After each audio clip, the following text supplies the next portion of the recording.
Hey, what's good, barbecue family? It's your boy Joe Mill here, back with Killer Miller Q, and today is a long-awaited video. We're pulling out the Lone Star Grill, getting this thing fired up. My second time using the old charcoal management basket. Let's see if we can make this thing work. We're gonna make some adjustments based off of some of the comments we got on the first video, but let's get right to it.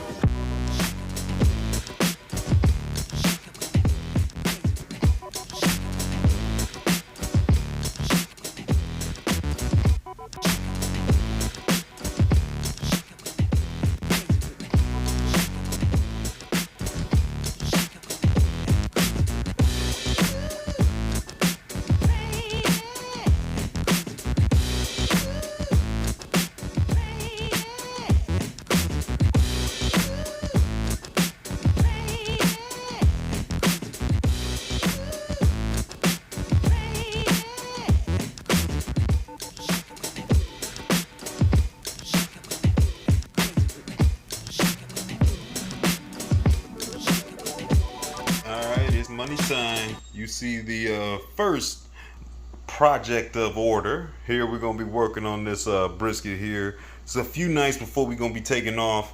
We got to get this brisket off the ground. First things first, I'm gonna be doing a basic trim on this thing.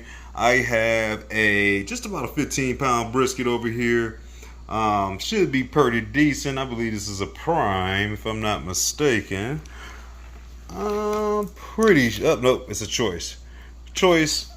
It's got some decent striation I can usually see through here, and as I look on the side, it looks like it's got some decent marbling. We'll see once we get the trim in. I'm not going to make this video super long. This is going to be more about getting together the cook and being able to take this thing all the way to the Midwest and seeing what we can do on this part 2 of this charcoal basket if this thing can get us home like it's supposed to. Been hearing a lot of things from a lot of people since I did that first video. Got a lot of suggestions, and I think I got a method that might work.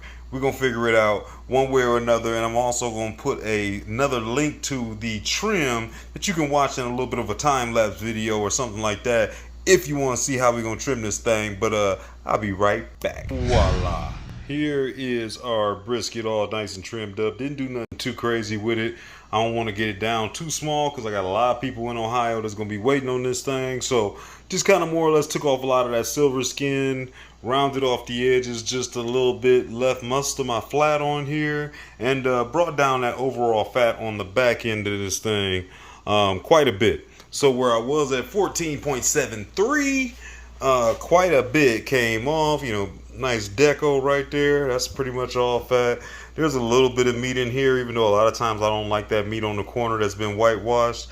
I truthfully have enough tallow right now, and I got quite a bit of brisket scraps. So like I said, I didn't get a ton that I really care for out of this batch. I'm gonna toss this. I'm gonna let this thing hang out in the fridge, and I'm gonna see you in a couple hours. KKK, it's bright and early, and I tell you what, now that I'm awake and I'm coming back, man, this don't look like a bad trim at all. That's gonna be just about right. Today's contestant, I'm gonna start on the fat side because I like cooking on my offset, fat side down, and then I'll come back and hit this meat side. I'm gonna be bringing home a little bit of Goldee's barbecue for my pops and my moms. That's what this cook is all for. That's why it's so special. We got to make sure that we can get this right with the way it's going to work out with me traveling and everything. For me to get home and then set up the grill, go shopping, get everything, cook a brisket, blah, blah, blah. We'll be waiting too long. I'm not going to be there that long. And I want to make sure I got something good for the table on football Sunday so I'll be able to chill out with my pops, watch some of the games. So the idea is we're going to knock out all the cooking here. We're going to freeze it, vacuum seal it, all that good stuff. That baby's going with me on the plane. I'm taking it to the OH, okay? So this is what we're going to start with. I'm going to give mom and dad a taste of Goldee's barbecue. This rub is amazing. So I know that's going to work out. And my pop's been wanting some beef ribs. Last time I did them, I feel like I didn't give him a whole lot of justice as I wasn't able to find the ones I'm used to seeing, so I'll make sure I get the right ones this time. This is about a 6.5 pound rack here. Not too bad for Prime at $11.99 a pound, but this baby is pretty. It's got some good, pardon my reach, marbling, some pretty looking color. Big 3 bones. Ooh, excuse me. Give you a full 360 of this thing. Hopefully without knocking it off. And I feel like when I was in the butcher shop, it's the side I saw. And I said, you know what? I think that's the one right there. I'm not going to mess with this thing too much. I'm leaving my membrane on the back. I do want to bring down the fat that's on top of here. And as you can see, some of that silver skin, we're going to get that off so we can get us a nice, beautiful red layer of nothing but meat so we can get us a good crust on here. I'm about to season these puppies up, get them both back into the fridge where they can hang out for the next few hours, and then we'll be outside getting that grill together and we're gonna get this thing rocking. This looks a little better. I didn't want to chase too far in some of these areas because you can really start making it real uneven and maybe getting to the point where you can get some pooling, but at least I got off some of those bigger areas of fat. Probably could have messed with this part right here. I might get that one. But at the end of the day, it's up to you how much you want to go. But I do like to get it down where I can at least get a good amount of seasoning on here and rub. That way I can get a good flavor and a good crust overall, much like this brisket over here. As you can see, that's all nice and seasoned up and sitting pretty. I want to get a nice bark on here, real similar. A lot of people say this ain't nothing but brisket on a stick. We're going home with brisket and brisket on a stick. And if you saw our video not too long ago, we did a beef back rib, and I really enjoyed this Big Papa Smokers cash cow beef rub. This thing had a ton of flavor, had a good texture. It's pretty knotty in there. Not too much of this rub that I got left, but I think I got enough to bring it home on this beef rib for Pops. So we're gonna start on the back side. I'm not taking that binder off. I'm not scoring it. I want to leave it whole. That'll help hold this thing together a little bit. Both of these got to get to about the same temperature when it's all said and done. Both of these need to get to the bark and everything else. But let me season it up and we're gonna go out here and get this fire going. And there it is. I tell you what, man, I told you those beef back ribs came out so good with this rub on here. I'm so happy that I actually was able to turn around and have enough to get this on this beef plate rib. This is exactly how those beef back ribs started off looking. As soon as I got that rub on there, look at that beautiful dark red color that comes out. You can see all that nice good texture. It's got a great smell overall on this thing. My mouth was literally watering just getting it seasoned up, man. I'm ready to go ahead on this one. It's not a whole lot of times unless it's part of my like main stack that I'm actually going back to a rub because there's so many new ones and different ones out there that I'll be wanting to try. But I just might have to go back and find this one here from Big Papa Smokers. I don't feel like I did enough justice on this yet. But I'm about to throw this in the fridge. This in the fridge. They gonna hang out. And now let's get to the hard part. All right, going outside, obviously, and you can see this infamous charcoal basket sitting here that we got one good rotation in. So this is one of the few things, if you ever checked out my review, that I actually said that maybe I didn't necessarily need. Being that I've only used it once in almost 4 years, I definitely didn't need it. This grill is so easy and convenient to get going. It only takes about, you know, every 45 minutes to an hour adding a log in, and I can maintain my temps. So truthfully, even trying to do a brisket overnight, I can get a little sleep and wake up and toss a log in. It really, once it gets going, it's no stopping that thing. It's a whole lot of metal getting moving. Problems that we had was, you can kind of see, let's take them out. These plates, super thin, right? You can even see it warped after one usage, and also that it was breaking, so it couldn't even handle the heat. One of the few times anything that got to do with Lone Star, I can say, didn't necessarily add up to the snuff as far as the quality. You know, everything's so heavy duty. This thing is pretty heavy, but overall these plates were kind of a bust. I think they were a little too thin and they transferred all that heat. And then with that said, you see, look at that. Just look at it hitting the ground. Look at all that just came off. That's metal, man. That ain't supposed to be doing it like that. But everything else is pretty intact. And this is what we're going to be doing. I tossed those to the side because we will not be trying the snake method using those today.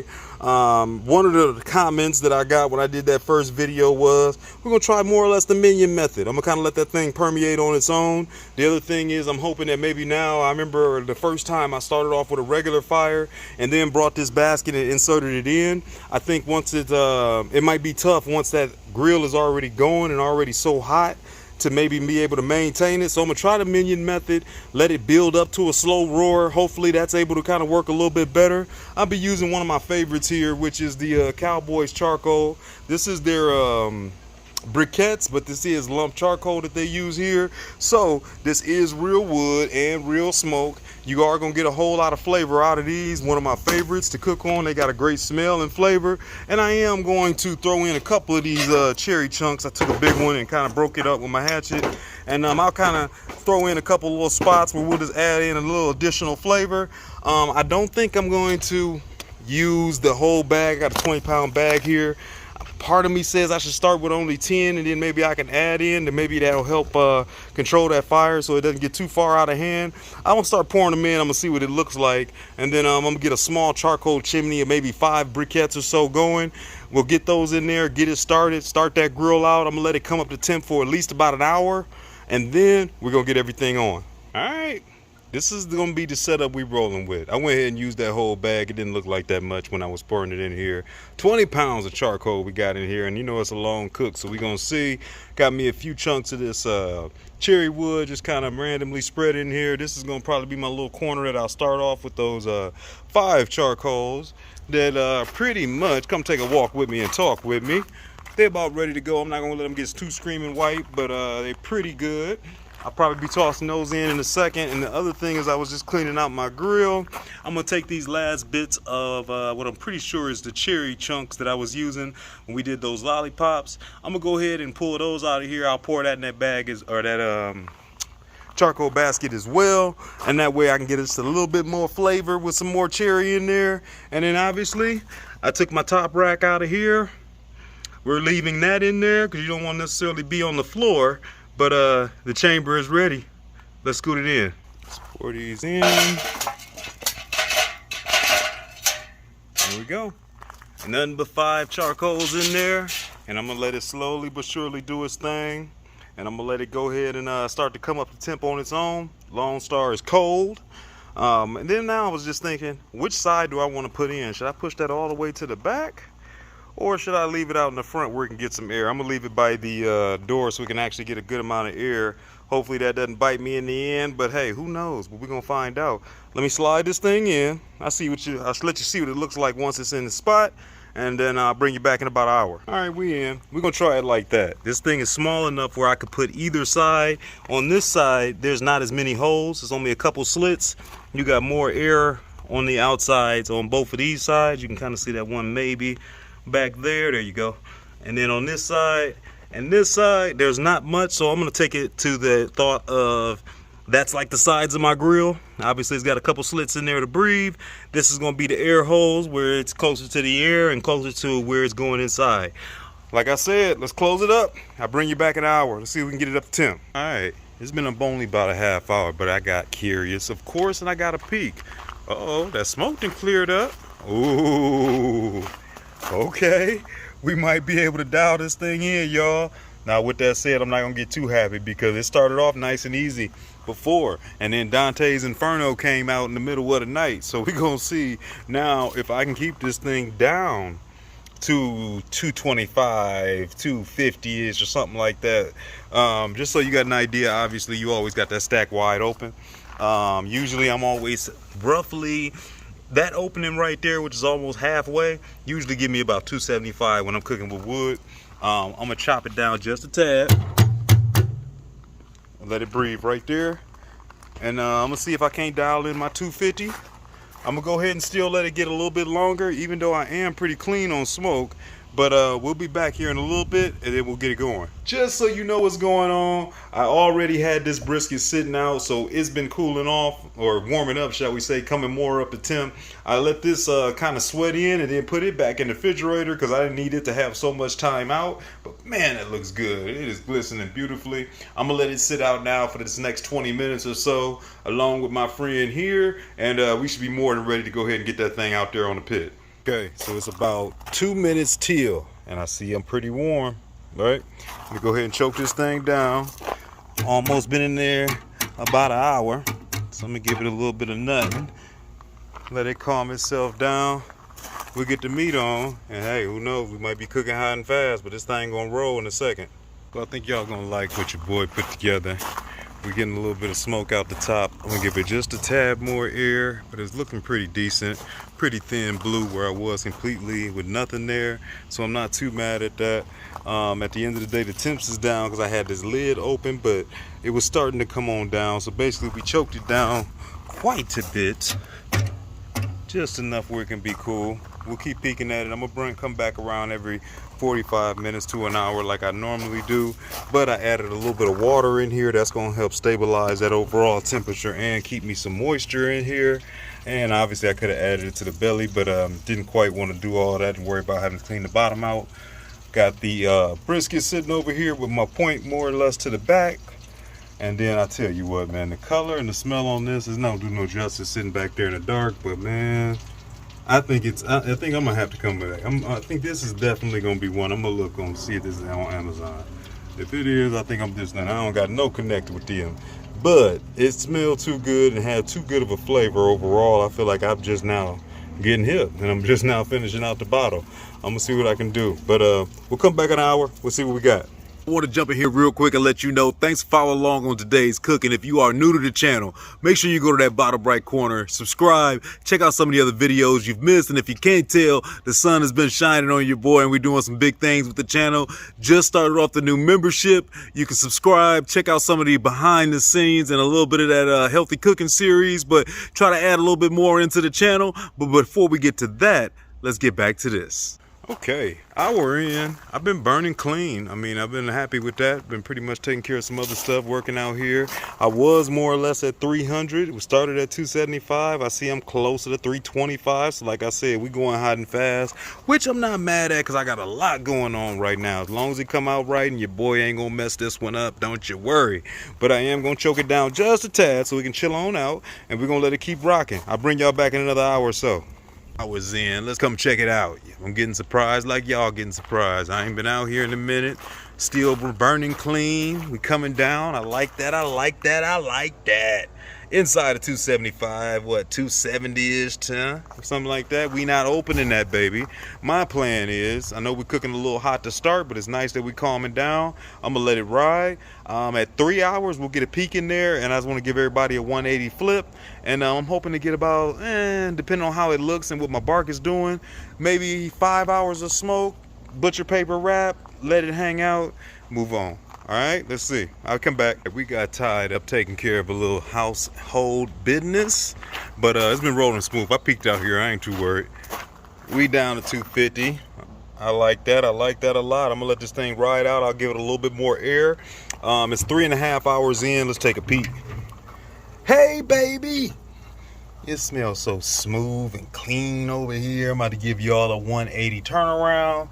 Tell me that thing gonna look pretty, massive. And bones popping out. You can see that meat kind of starting to draw back. I'm not really too worried too much about temperatures yet because I'm nowhere close to where I need to be on my bark, but I'm gonna flip these around. We'll take a quick peek just to see where we at on charcoal, and then we'll keep going from there. That flip, I'll just let you see what it looked like. 180, same spot. I'm gonna tell you what, man, I got beautiful looking color. I'm losing daylight out here, but you know your boy never uses filters. That redness you seeing, well, I'll give it props. That's that Big Popper Smoker season. That was a little red before we got started, but right now everything looks smooth and easy, so I'm not mad at that. Let's close this up. I was ready to potentially spritz, which I'm not going to use nothing but half and half, 50-50 apple cider vinegar and water, but bark's not set. Didn't look dried out at all. No need. Ooh, we don't got that much left. All right, bring on the charcoal. We rolling along. As you can see, it got nice and dark. We about 4.5 hours in. My temperature is still holding strong. I'm not too worried then. I'm gonna let this hold a little bit longer. I do want to get in here and add some more charcoal to the basket. I'll kind of push them all to one side and get it into a nice little pile, and then basically add some more. I pull out that whole box first and sit it on the charcoal box and sit it on the ground. Do that, and should be able to keep on rocking. I'm curious to see where my color is going to be at. I got a feeling that I'm going to actually temp next time I come over here and check them out. Maybe I'll hold out another 45 minutes or so, and then we'll come back and peek. 5 hours and 3 minutes, ladies and gentlemen. And after starting off at a roaring start, I've been smooth and easy right now. 225. I was thinking that maybe I would check to see if it's about time to put some more charcoal in, but I feel like I've been going so good. But let's see what we looking like in here. Not too bad. I told you I was gonna wrap it about 5 hours, so I'm gonna stick to that. We gotta keep a little bit of my moisture in. Obviously, I gotta freeze this thing. We still got obviously the wrap or the hold and everything, and then also I got to transport it, and then these will get re-warmed up. So I don't want to overkill them on the beginning. Really, it's about getting that smoke in there and getting them close. But let's see where we at on some of these temps in this beef rib.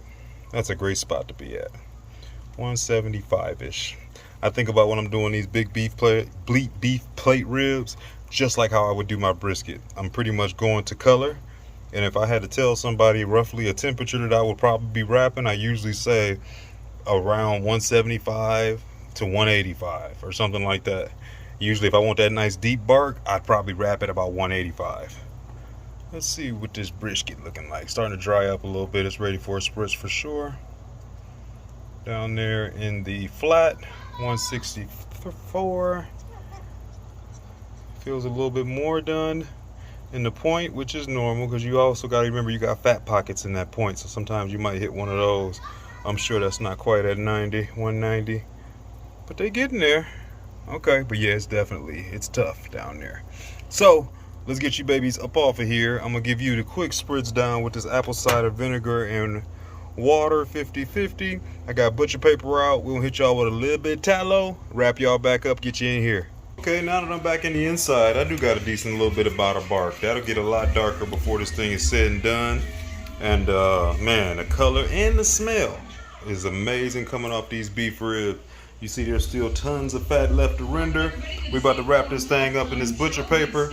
And like I said, I'll give them a little bit of a tallow over the top, and we'll be ready to go right back out. A little bit of tallow on top, a little bit of tallow down there, putting you face down, wrap you up nice and tight. Next. Okay, so I got my babies nestled back in there. When I came back out here, we were still sitting at that 225 mark, so still got some heat, still a little bit of water in there. But let's check on this charcoal. So we probably had around 5.5 hours I've been smoking. On top of that, you keep in mind, it's not that much left, that also this thing was burning for an hour before I got it out of here. Let me grab my welder's glove, I'm gonna pull this thing out, and I'll show you what we got. All right, let's pull this out. Yeah. Ooh, don't got a whole lot. Let's add a little charcoal to the mix. I ain't too worried about it being dirty smoke, even though I got more than enough coals down there. We're covered up, so pretty much at this point the heat source is gonna take us on home. And do nothing too crazy. I thought about moving all those little bit of charcoals or coals that I had to one side and kind of letting it minion back in. Just pour that charcoal in there and let it roll, man. I'm gonna close this thing up, let it keep riding. 7.5 hours, ladies and gentlemen. I did give it a little help. I've been out here before. I actually just went ahead and just threw a straight log in there and came on back in just to kind of keep it up high. Let's see where we at. I like seeing this good saturation. That's more than what it was. Okay, that's usually a good thing. Yes. How about down there? Yes. If that's done, then I feel good about this. Yes. We out of here. Hot and fast, baby. I love it when a plan comes together. A little over 7 hours. About 7.5. I was expecting about 8 hours with rolling hot. You know, I did have a lot of time where I was at 300, but I think I got plenty of good smoke in there, and the little bit pieces that I was able to tasted amazing, and we got plenty of clean smoke on there, so I like that. I'm gonna be holding this baby right here in my oven today. I only can get down to 175. Sometimes I do like 150 if I did it out on my pellet grill, but this will be more than fine enough. I put these right here into a little bit of a pan, kind of protect the bottom, and because you still got so much oil and tallow and stuff in there, I don't want to make a mess over here in my oven. So I'm just gonna pop these babies in. I'll give them a good 2-3 hours on the hold, and then I'll cut the heat off, let them hang out. Once it comes down, they going in the fridge to get hardened up, and we got a vacuum seal. All right, next morning, pretty much we did about 3 hours in the oven on that low temp, and then we took them out and then I let it sit for a little bit and come down in temperature all the way before they went into the refrigerator. And now I'm going to quickly run through and vacuum seal them. If you haven't, and this one's nothing special, get yourself invest into a vacuum sealer or a vacuum sealer. Literally about $100, get you a decent one, and you can help you save and utilize your meats a lot more. They'll come out a lot fresher out of the freezer. And then also there's so many times you can actually save a little bit of money by buying more in a bigger bulk. And if you got a chance, then you can take half of it or something like that, or break it down when you buy it, you know, like steaks or chicken breast, stuff like that. And then, you know, make your own packages, put it in the freezer, and then be able to kind of bring those out weeks at a time and start to save on some of these pennies. I'm not going to show you this process. I'll just bring you back in just a minute. But if it is something that you do want to see going through utilizing this food saver and, you know, packaging up some meats, let me know in the comments and we'll get a video up. All right, we got these all squared away. Added a little extra tallow in there, nice and tight. This one here actually got good. I think I caught this one in the wrong spot, so it's a little air in there, but it'll be good enough for travel to the house. Let's get some room in the freezer so these don't get too disturbed. Beautiful, man. Look at the color. Again, I'm telling you, that rub. All right, let's get it in the freezer. I'll see y'all in the OH. All right, live. It's transport day. Let me show you how we rolling. Cowboys cooler on deck. Yes, yes. It is go time, ladies and gentlemen. I have made it to Toledo, and I tell you what, my little setup did absolutely wonderful. Was still frozen when I got home. This is another day after that. Have been in the fridge. It's about time to bring these babies back to life. Football Sunday, and it's time to enjoy it with the family. So basically, this is what we're gonna do. You see, I still got that extra tallow in there. We want to keep that as we kind of warming this thing up. Give it a little bit of moisture. So I'm gonna cut it out this package. We'll be having it in this pan right here. I'll add a little water to the bottom for this beef rib, and then I'll just use this aluminum pan here for the brisket.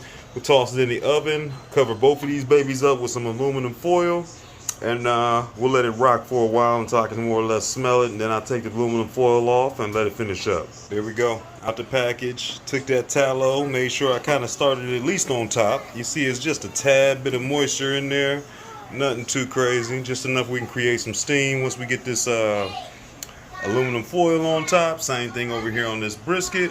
I'm gonna throw it in the oven on 375. My guess is gonna take a good 20 minutes and we should be about ready to rock. Been a good 20 minutes, starting to smell some stuff. You can see what we're looking like. Now I wanna make sure I don't lose all that good bark we worked so hard for. Take that seasoning or that aluminum foil off the top. And now let's just kind of rotate them around. I'm gonna give them another 10 minutes or so in here and we should be about ready to go. All right, everything looks pretty decent, looking nice and moist. My bark has back hard, even though I don't think it really left. And then check out that beef rib with that color. Like I said, that big Papa Smoker's rub, I'm really enjoying. Let's get everything sliced up. Let's start on the brisket first, as I want to make sure that beef rib is nice and hot for my pops to eat. So we're gonna start with a split right down the middle. Cut is made. Let's take a peek. Oh, there go my smoke ring. Make sure I did it right for the family. Looking juicy. I think that's gonna be all right. All right, we got half of it sliced up. I'm actually gonna save this end piece and get them old traditional pieces of that burnt end off. But let's take a little bit right out the middle. Nice and juicy. Beautiful bend. Oh, come on back here. That. Go for the one hand pull, no problem. And let's taste. Hey, mama said yes, my little baby said yes. Let's let the chef taste. Okay. All right, that's everything cut up. Now that I made a mess in this kitchen, got the natural burnt ends off the point side or the flat side. That's the ones off the point side. I'll let you get a peek at what this point look like. Another one. This one broke a little bit. Nice. Made them thick. Ugh. Super tender. Oh yeah. Alright, down to the easy part. 2 good cuts, and I can tell this baby is tender as these bones is wiggling, but they're still attached. And we'll see if we can get us a good pretty rib out of here. Let's in. Here go this big old beef rib. Oh, stay on there. Oh man. Ooh, this bone is hot. 360, we got that thing done. We all the way back here in AZ. 7.5 hours, cooking at roughly about 300. The second rotation on that charcoal basket without the inserts did pretty damn good. My cowboy charcoal did great. I didn't have to add any more charcoal in and was able to get away with what I had and put in there. I got great flavor between that and that little bit of the cherry wood chunks that I put in there. You saw I had a beautiful smoke ring, had a nice smooth smoke. The way that I did that was absolutely perfect as far as pretty much cooking at the temp. I let it sit in the oven at 175 for 3 hours, took it out, set it on the stove or the countertop for about an hour to cool off, went into the refrigerator, vacuum sealed it, added extra tallow, and it was good to go on my trip home. It stayed frozen the whole time. Popped that baby out and was able to bring it back to life. It had plenty of moisture, beautiful smoke ring, beautiful flavor. That Big Papa Smokers beef rub that I got a chance to put on that beef rib was just as good on the beef plate rib as it was on that beef back rib. And then obviously you already know Goldee's always do the damn thing when it comes to being on that brisket. It was good seeing my peoples, and it's never long enough, but I'm gonna tell you what, we did get to go ahead and throw it down one time for the football Sunday. Appreciate y'all holding in on this video. Check out the fan club if you haven't done it already, and salute. I appreciate you out there in TV land, my boys over there at Black Smoke Barbecue, and all the family. Much love. Until next week, peace.